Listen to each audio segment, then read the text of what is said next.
మీరు తెలుసుకోబోతున్నారు పతివ్రత పత్తిగింజ సిరి హనుమంతు గురించి. సిరి హనుమంతు బెట్టింగ్ యాప్లో ప్రమోట్ చేసి 3 హాస్పిటల్ అయితే బ్యూటీ హాస్పిటల్ కట్టింది. ఒక్కొక్క హాస్పిటల్ వీళ్ళ 2 కోట్లు 3x6. సో ఈ సిరి హనుమంతు అనే అమ్మాయి విశాఖపట్నంలో పుట్టింది. మా వైజాగ్ పిల్ల అనమాట. సో టిక్ టాక్లో ఫేమస్ అయింది, డ్యాన్సులు వేసింది, ఆ వైజాగ్కి పాటలు పాడింది అంతా. సో వైజాగ్ అమ్మాయి అవ్వడం వల్ల సో మొత్తం అంతా అమ్మాయి చాలా అందంగా ఉండడం వల్ల చాలా వైరల్ అయిపోయింది, చాలా ఫేమస్ అయిపోయింది. సో అప్పుడు ఆ టిక్ టాక్ నుంచి నెమ్మదిగా ఆమె షార్ట్ ఫిల్మ్స్లోకి వచ్చింది. ఆ షార్ట్ ఫిల్మ్స్ ఎవరు? మన పత్తిగింజల టీం మెంబర్స్ అయిన షణ్ముఖ్ జశ్వంత్, తర్వాత దీప్తి సోనాయన, ఈ బ్యాచ్ అనమాట. సో ఈ బ్యాచ్లతో పరిచయం పడి షార్ట్ ఫిల్మ్స్ చేసింది. ఆ తర్వాత నెమ్మదిగా బెట్టింగ్ యాప్లు మామూలుగా కాదనమాట, చాలా ఫేమస్గా చేసింది.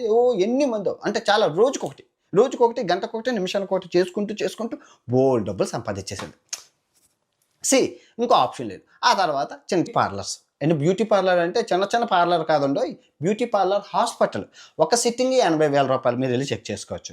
మళ్ళీ చెప్తున్నాను, నల్లగా ఉన్న వాళ్ళని తెల్లగా చేసేస్తారు. సో ఎవరు చెప్పారు సార్ అంటే ఇంకెవరు, మన మన మన దట్ రైతు బిడ్డ ఉన్నారు కదా, ఆ రైతు బిడ్డగాడే వెళ్ళాడు. ఆ రైతు బిడ్డగాడు కర్రి బర్రె బిడ్డగాడు ఆ లోపలికి వెళ్ళి తెల్లగా అయిపోయి వచ్చారు మేకప్. ఆడే హాస్పిటల్ ఓపెన్ అయ్యాయి 6 కోట్లు, ఇంకా మొత్తం అంతా కలిపితే 10 కోట్లు సంపాదన అయితే అమ్మాయి బెట్టింగ్ యాప్ల ద్వారా చేస్తుంది. ఎలా వచ్చిందంటే లీగల్ అయితే కాదు, ఇల్లీగల్ బెట్టింగ్ యాప్స్. అంటే ఇప్పుడు లీగల్ బెట్టింగ్ యాప్స్ ఇవన్నీ ఉన్నాయంటే వాళ్ళకి దగ్గర ట్యాక్స్, టీడీఎస్, జీఎస్టీ, బొంగు భోషణాల దగ్గర ఒక 1000 రూపాయలు ఆడితే 500 గవర్నమెంటే తినేస్తుంది.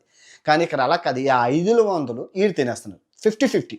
10 లక్షలు పోతే ఈ సిరి హనుమంతుకి 5 లక్షలు, ఆ యాప్ తయారు చేసిన వాడికి 5 లక్షలు. సో ఎలా ఇంకా వీళ్ళు చూపిస్తారు, కవ్విస్తారు, నవ్విస్తారు. అమ్మాయి కాబట్టి అందంగా హాయ్ ముద్దు మాటలు మాట్లాడి అందరినీ పిలుస్తుంది. పిలిచినాక నొక్కమంటుంది, నొక్కాక మొత్తం పోగొట్టుకుంటారు. మన వాళ్ళందరూ అసలు తెలుసు కదా, మన కుర్రోళ్ళంతా పిచ్చి, అమ్మాయిలు అంటే పిచ్చి చాలా ఉంటారు.